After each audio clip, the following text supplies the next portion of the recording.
Hello मित्रों, कैसे हैं आप दोस्तों। आपका स्वागत है फिर से एक बार अपनी स्टडी चैनल आरपीएससी जीके के अंदर। मित्रों, अभी हमने जो स्टार्ट कर रखा है वो हिस्ट्री का फर्स्ट पेपर का सिलेबस है, फर्स्ट ग्रेड का। और इसमें हमने अपने 3-4 वीडियो कंप्लीट कर लिए हैं। होप आपने वीडियो देख लिए होंगे। अगर आपने नहीं देखे हैं तो आप पुराने वीडियोस को देख लें। मैं आपको लिंक डिस्क्रिप्शन बॉक्स में दे दूँगी और टेलीग्राम चैनल का लिंक भी आपको डिस्क्रिप्शन बॉक्स में मिल जाएगा। आज जो हम स्टार्ट करेंगे वो हमारा ब्रिटिश काल की शिक्षा है। अभी तक हमने प्राचीन भारत में शिक्षा देखी थी, प्रमुख शिक्षा के केंद्र देखे थे, बृहत्तर भारत में शिक्षा का किस तरीके से प्रसार हुआ, भारतीय संस्कृति का, ये देखा था। आज का हमारा टॉपिक जो है मित्रों वो रहेगा ब्रिटिश काल में शिक्षा। ठीक है, तो देखिए ब्रिटिश काल की शिक्षा के बारे में वैसे अगर आपको ज़्यादा डिटेल चाहिए तो आप भारतीय शिक्षा इतिहास के ऊपर जो लिखी गई बुक है बीपी जौहरी और पीडी पाठक की, वो भी पढ़ सकते हैं। और अगर आपको एक सरसरी तौर पे देखना है तो ये जो नोट्स मैंने बना रखे हैं उन बुक्स में से ही हैं, ये भी आपको काफ़ी अच्छे लगेंगे। ठीक है, प्लस आप वीडियो को 2-3 बार सुने, मेरी आपसे रिक्वेस्ट है। और वीडियो सुनने के बाद दोस्तों लाइक ज़रूर कर दिया करें, शेयर करें ज़्यादा से ज़्यादा, ताकि आपके सभी दोस्तों के पास ये पहुंच सके। और 4-5 अगस्त को आपको पता ही है कि अभी संस्कृत डिपार्टमेंट के आरपीएससी फर्स्ट ग्रेड के पेपर होने वाले हैं, तो उसके लिए आपको काफ़ी हेल्पफुल रहेंगे ये सब चीज़ें। ठीक है मित्रों, चलिए अब जल्दी से हम ये वीडियो स्टार्ट कर देते हैं, हर टाइम वेस्ट नहीं करेंगे। देखिए 1764 में बक्सर के युद्ध के बाद ईस्ट इंडिया कंपनी एक राजनीतिक कंपनी के रूप में स्थापित हो गई थी। इस समय भारत में संस्कृत, फारसी, अरबी भाषा में शिक्षा दी जा रही थी पहले से ही। ठीक है, मुस्लिम शिक्षा के केंद्र मदरसे हुआ करते थे एवं मकतब थे। 1781 में वॉरेन हॉस्टिंग के द्वारा कलकत्ता में एक मदरसा स्थापित किया गया, जो कि शिक्षा के क्षेत्र में पहला प्रयास था मित्रों। अब एशियाटिक सोसाइटी की बात करते हैं तो 1784 में विलियम जोन्स के द्वारा कलकत्ता में एशियाटिक सोसाइटी की स्थापना की गई। इस संगठन का उद्देश्य भारतीय ग्रंथों को अंग्रेजी भाषा में अनुवाद करना था। इस संगठन ने अभिज्ञान, शकुंतलम, मनुस्मृति और ये जो जितनी भी चीज़ें थी इनको क्या करा, अंग्रेजी भाषा में अनुवाद किया। ठीक है मित्रों, मनुस्मृति को इन्होंने इंस्टीट्यूट ऑफ हिंदू लॉ के नाम से जाना है। एशियाटिक सोसाइटी के द्वारा एशियाटिक रिसर्चेज नामक पत्रिका का भी प्रकाशन किया जाता था। अब देखिए मित्रों, आगे अगर हम बात करें तो 1764 में बक्सर का युद्ध हुआ था। ये हमने शॉर्ट में बना लिया, ऊपर जो भी मैंने लिखा है मैंने आपको पहले ही बता रखा है। हिस्ट्री की जो भी चीज़ आप पढ़ते हैं उसको एक फ्लो चार्ट में बनाएं।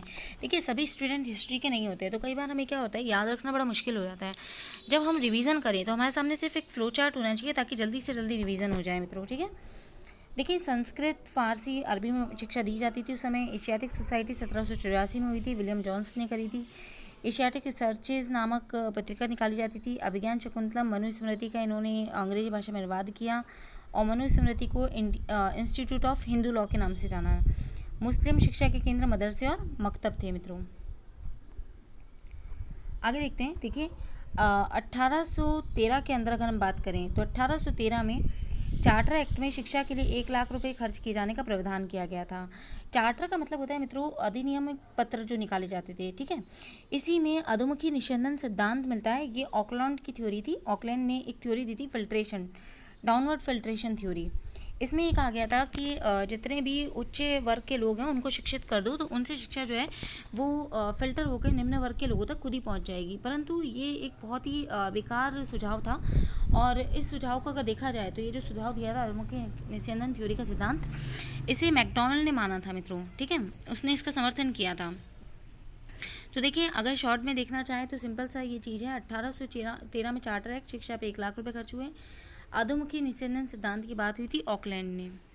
अब देखिए उस समय क्या था, एक विवाद होना शुरू हो गया था कि पाश्चात्य आंग्ल भाषा और प्राच्य भाषा में, अर्थात पाश्चात्य और प्राच्य आंग्ल विवाद भी कहा जाता है मित्रों इसे। ठीक है, पाश्चात्य जो थे उसके समर्थक तो थे मुनरो, मैकाले, एल्फिंस्टन। बहुत कम नाम मैंने इसमें लिखे हैं, काफ़ी और भी नाम है इसके अंदर। ठीक है, चार्ल्स ग्रांट के नाम भी आ सकता है इसके अंदर, मैकडॉनल्ड का नाम भी आएगा। ठीक है, तो और भी चीज़ें हैं मित्रों। देखिए प्राच्य भाषा में जो समर्थक थे एच.टी. प्रिंसेस थे। ठीक है मित्रों, ये शॉर्ट में मैंने आपको बताया है नाम, जो मुख्य मुख्य नाम पूछे जाते हैं अब तक उसी के लिए बारे में। देखिए मैकाले का मानना था कि यूरोप का पुस्तकालय की अलमारी की एक हिस्सा भारत व अरब के साहित्य से ज़्यादा मूल्यवान है। देखिए इस चीज़ को आप याद रखिएगा क्योंकि ये कोटेशन आपसे पूछी जा सकती है कि किसने ये चीज़ बोली थी कि यूरोप के पुस्तकालय का या जो अलमारी है उसका एक हिस्सा या अरब के साहित्य के एक हिस्से से ज़्यादा मूल्यवान है। तो ये जो चीज़ थी ये मैकाले के द्वारा की गई थी। वैसे मैकाले जो थे वो पाश्चात्य संस्कृति के ज़्यादा समर्थक थे। तो उन्होंने अपनी अनभिज्ञता और अज्ञान रूपी ये बात कही थी, क्योंकि अगर आप प्राचीन भारत को खोल के देखें तो मित्रों बहुत ज़्यादा समृद्ध शिक्षा वहीं थी। ठीक है, आगे देखते हैं। यहाँ प्रकाशित किया गया है जिससे कहा गया कि यूरोपीय साहित्य भारत में प्रचार अंग्रेजी भाषा में किया जाना चाहिए। ठीक है मित्रों, तो अंग्रेजी भाषा का प्रचार की बात करी थी मैकाले ने। आगे बात करते हैं मित्रों, 1835 में कलकत्ता में मेडिकल कॉलेज की स्थापना हुई थी। देखो ये क्वेश्चन अभी पूछा गया था कि मेडिकल कॉलेज की स्थापना कब हुई थी, तो सन आपसे पूछे जा सकते हैं, आप याद रखें। अभी शायद इसकी बात नहीं हुई थी, अभी इंजीनियरिंग कॉलेज की बात हुई थी, तो 1847 में था। और मेडिकल कॉलेज पूछा जाए अगर आप आपसे, तो आप कहेंगे 1835 में था मित्रों। ठीक है, 1854 में बम्बई में, ठीक है, ग्रांट मेडिकल कॉलेज की स्थापना हुई थी मित्रों। आगे देखते हैं वुड डिस्पैच।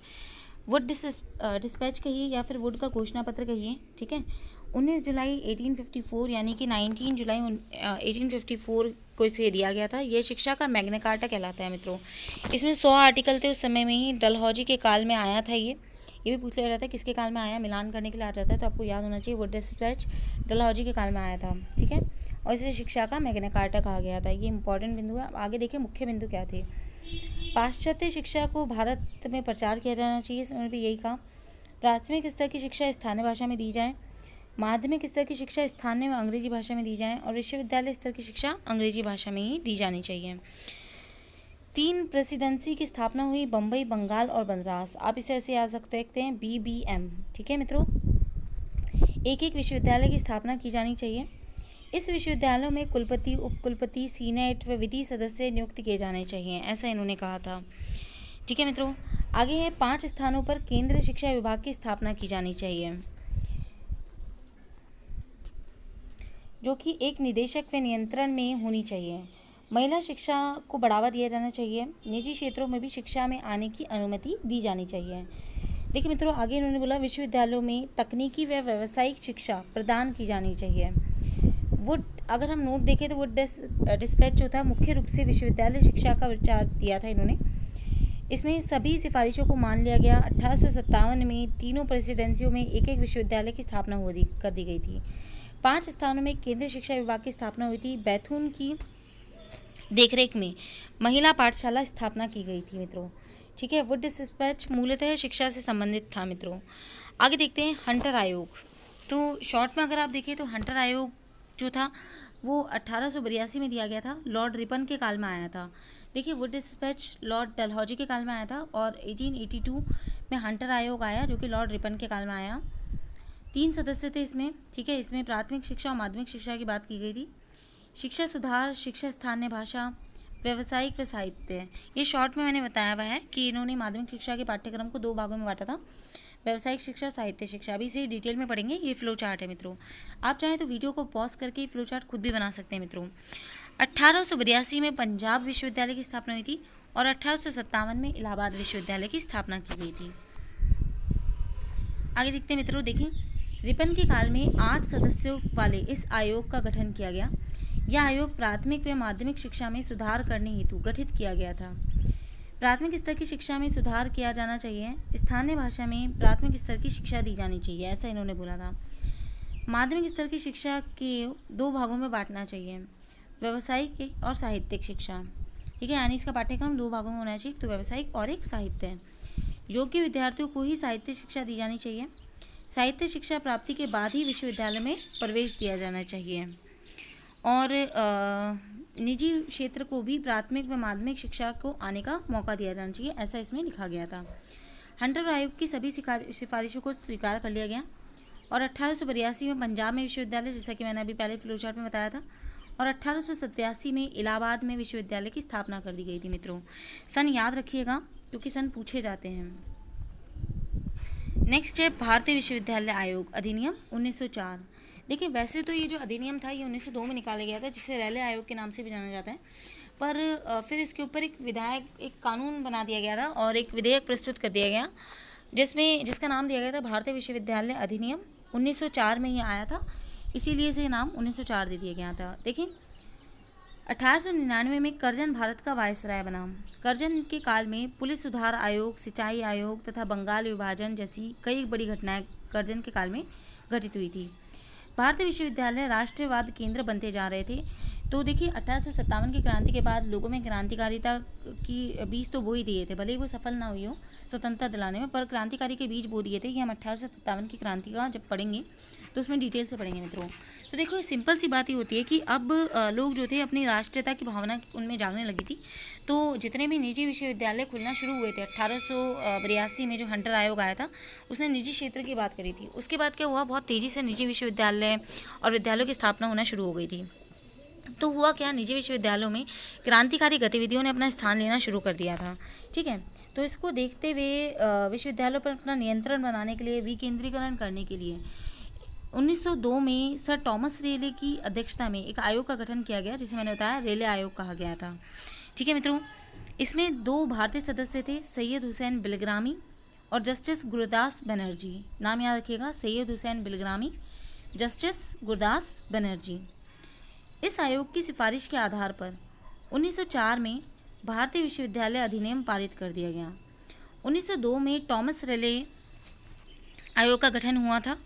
देखिए शॉर्ट में मैंने बता दिया है, सैयद हुसैन बिलग्रामी और जस्टिस गुरदास बनर्जी। अब इसके मुख्य बिंदु देख लेते हैं जल्दी से। देखिए, वायसराय को विश्वविद्यालय के नियम के संबंध में वीटो पावर प्रदान कर दी गई थी। विश्वविद्यालय में सीनेट के द्वारा जो प्रस्ताव पारित किए जाते हैं, सरकार को उन पर प्रतिबंध लगाने का अधिकार दिया जाए। वायसराय को विश्वविद्यालय के क्षेत्राधिकार निर्धारित करने का अधिकार था। ठीक है मित्रों, आगे है विश्वविद्यालयों में अध्ययन व शोध कार्य को बढ़ावा दिया जाए। टॉमस रेले के सभी सुझावों को मान लिया गया। कर्जन द्वारा शिक्षा 5 लाख रुपए खर्च करने की बात कही गई, स्वीकृत किया गया। इसी विश्वविद्यालय अधिनियम का उद्देश्य भारत में बढ़ रही राष्ट्रवादी गतिविधियों पर नियंत्रण करना था। देखिए, भारतीय विश्वविद्यालय आयोग को अगर अपन शॉर्ट में देखें अब तो देखिए मित्रों, 1904 में सबसे पहले तो 1902 में टॉमस रेले की अध्यक्षता में रेले आयोग आया था। इसमें 2 हिंदू थे, सैयद हुसैन बिलग्रामी, 2 भारतीय थे, जस्टिस गुरदास बनर्जी। मुख्य बिंदु अगर देखें तो वायसराय को वीटो पावर, सीनेट सरकार उन पर प्रतिबंध लगा सकती है, क्षेत्राधिकार वायसराय पर दिया गया, विश्वविद्यालय अध्ययन शोध को बढ़ावा दिया जाए। इस विश्वविद्यालय अधिनियम का उद्देश्य नियंत्रण पाना था। ठीक है मित्रों, तो मित्रों ये तो है अभी अपना आज तक का। ठीक है दोस्तों, अभी अपन ये पार्ट 1 है। पार्ट 2 में अपन सैडलर आयोग और ठीक है हार्टोंग आयोग, वर्धा समिति, ठीक है सार्जेंट आयोग, इनकी बात करेंगे। पार्ट 1 में हमने 3 चीज़ें पढ़ ली। और दोस्तों अगर आपको वीडियो पसंद आया तो आप इसे लाइक करें, सब्सक्राइब कर लें, बेल आइकन पर क्लिक कर लें और शेयर करें ज़्यादा से ज़्यादा। साथ ही मैंने स्कूल मैनेजमेंट के पुराने वीडियो सारे कवर कर दिए हैं, उनके हर एक टॉपिक की क्वेश्चन सीरीज़ के साथ ही मॉडल टेस्ट पेपर के साथ, तो आप उन्हें भी अटेंड करें मित्रों। ठीक है, धन्यवाद।